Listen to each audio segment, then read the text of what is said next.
Hello, नमस्ते दोस्तों। आज बहुत दिनों के बाद में आप लोगों से एक बार फिर से मुखातिब होने का मन किया और मैं हाजिर हूँ।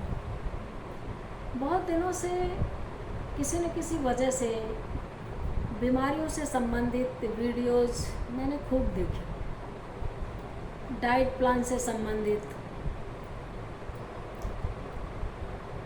स्किन रिलेटेड, पेट से संबंधित, और उसके बाद मैंने रिसर्च रिपोर्ट्स पढ़ी, खुद कुछ बीमारियों का व्यक्तिगत अनुभव किया, कुछ रिश्तेदारों की अलग अलग तरह की बीमारियां झेली।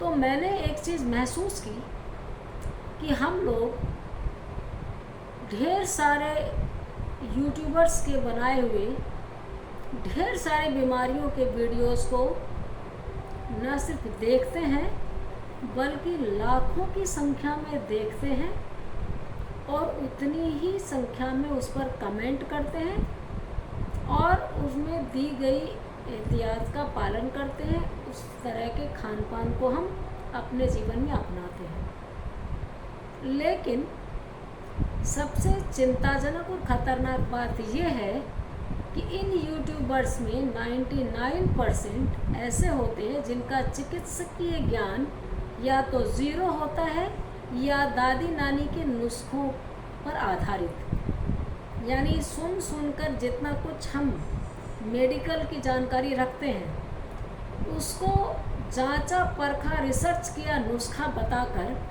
हम दूसरों तक पहुंचाते हैं, तो हम एक नैतिक जिम्मेदारी को भूल रहे हैं कि सबके लिए सारे नुस्खे नहीं होते और इन नुस्खों से जो साइड इफ़ेक्ट होगा उसकी कितनी दिक्कतें आ सकती हैं। हम लोग जब बीमार पड़ते हैं तो सबसे पहले मेरी ये सलाह है कि YouTube पर जा कर के या गूगल पर जा कर के अपनी बीमारियों का इलाज न ढूंढें। नीम हकीम खतराए जान, ये हमने बचपन से सुना है। अगर कम जानकारी है तो वो बिल्कुल जानकारी जिसको नहीं है उससे अधिक खतरनाक है। जिसको बिल्कुल जानकारी नहीं है वो कहीं जा कर के विशेषज्ञ से पूछेगा, लेकिन जिसको कम जानकारी है वो खुद भी उस पर अप्लाई करेगा, उसको इलाज उसको मानेगा जबकि वो इलाज नहीं है और दूसरों को भी बताएगा। अब यूँ तो कहने को मैं भी डॉक्टर हूँ, कहने को नहीं बल्कि सर्टिफाइड डॉक्टर हूँ, लेकिन एकेडमिक फील्ड में, मेडिकल फील्ड में नहीं। तो मुझे अपने इस डॉक्टर को याद रखना होता है कि मैं साहित्य के किन विषयों की समझ रखती हूँ। लेकिन मैंने देखा जिसको थोड़ा भी पता है वो आपको हर बीमारी में नई नई चीज़ें ट्राई करने के लिए बोलेगा जो आपकी बीमारी को बढ़ा सकती है। जैसे कुछ समय तक मुझे गैस की प्रॉब्लम हुई, जी मिचलाया, फिर एक टेक्निकल टर्म इस्तेमाल कर रही हूँ, IBD, इरिटेबल बोल सिंड्रोम, पेट संबंधी बीमारी। बार बार आपको लगेगा कि आपको फ्रेश होना है और आपको कभी वॉमिट की इच्छा होगी। ये एक प्रकार की क्रॉनिक डिजीज़ है जिसका फुल्ली ट्रीटमेंट होना चाहिए। लेकिन किसी ने मुझे बताया कि इसमें कच्चा दूध पीने से बहुत अच्छा रहता है और मुझे हार्ट बर्न में आराम भी आया। किसी ने कहा कि रसगुल्ला जो कि स्पंजी रसगुल्ला धोकर खाने से बहुत आराम आता है। इसी तरह से किसी ने बोला अजवाइन की फाँकी ले लीजिए। किसी ने कहा रात को मेथी दाने भिगो, सुबह उनको या तो वो पानी पी के चबा लो मेथी दाने या आप उबाल के खा लो। लेकिन जब मेरी समस्या बढ़ती गई तो मैंने गैस्ट्रो को दिखाया, गैस्ट्रोएंटरोलॉजिस्ट जो इसके लिए प्रामाणिक डॉक्टर होते हैं, अध्ययन किया होता है, उन्होंने पढ़ाई की होती है, अपने जीवन के कुछ 7-8 महत्वपूर्ण साल इसमें लगाए होते हैं और फिर मेडिकल प्रैक्टिस होती है।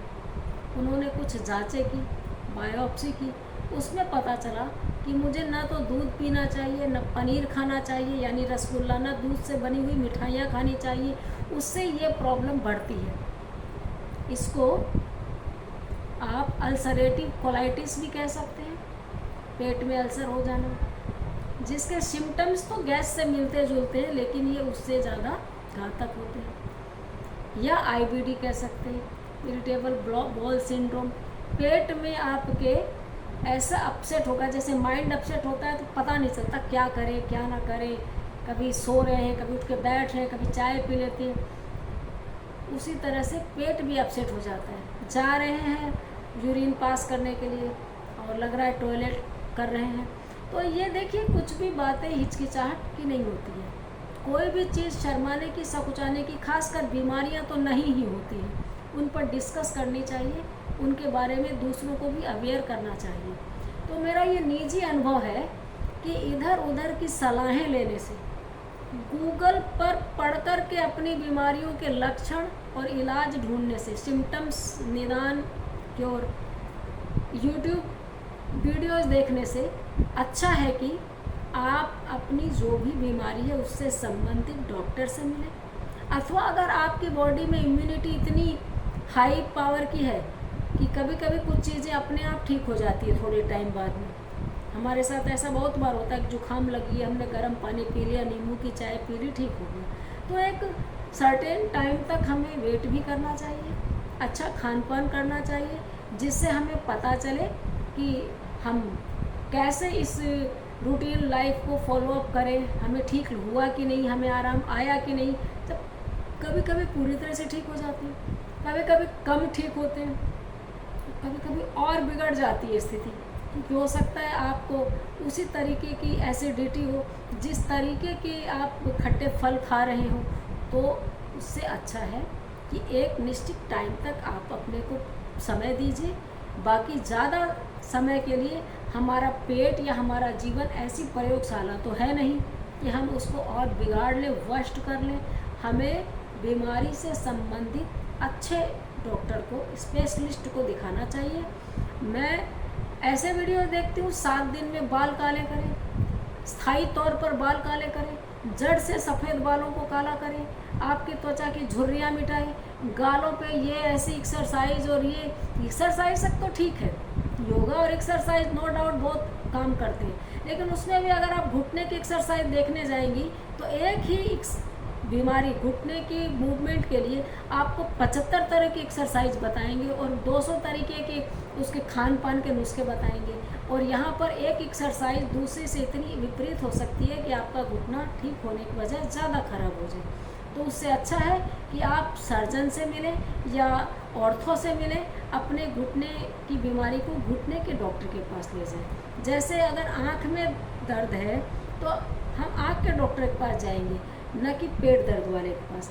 ठीक उसी तरह अगर आपके कोई प्रॉब्लम है तो आप सारे नुस्खे देख करके उनको जो आजमाना शुरू करते हैं तो उससे हम बहुत तकलीफ में पड़ जाते हैं।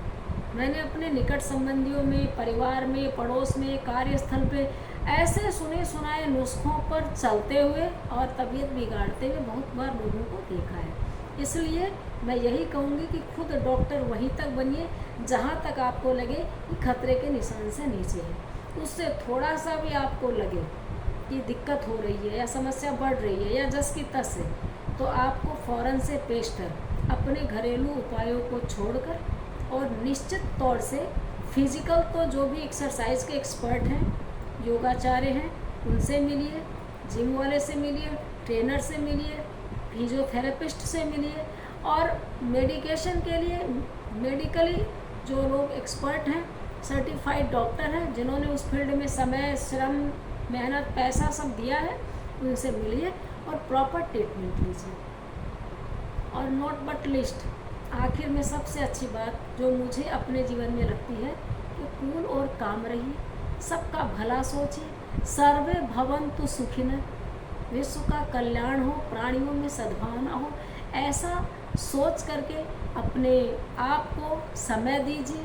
दूसरों के प्रति ईर्ष्या, द्वेष, घृणा मत रखिए। सबके प्रति एम्पैथी, सहानुभूति, समानुभूति रखने से हम अपनी बीमारी को भी ठीक होने में अपनी तरफ से हेल्प करते हैं। तो बहुत ज़रूरी है कि हम अपनी तरफ से हेल्प करें और दूसरों को बीमार होने से एक हद तक बचा सकते हैं। अपने आसपास का इन्वायरमेंट, जैसे हमें पर्यावरण जिसको कहते हैं, शुद्ध रखने की सलाह दी जाती है, तो ये एक एटमॉस्फेयर और होता है हमारे चारों तरफ, जिसको हम मानसिक शांति के लिए ज़रूरी समझते हैं, वो हम इस तरह से दे सकते हैं कि हमसे मिलकर दूसरों को पॉजिटिव वाइब्स आए, हमसे मिलकर किसी की बीमारी बढ़ ना जाए, इरिटेशन ना होने लगे।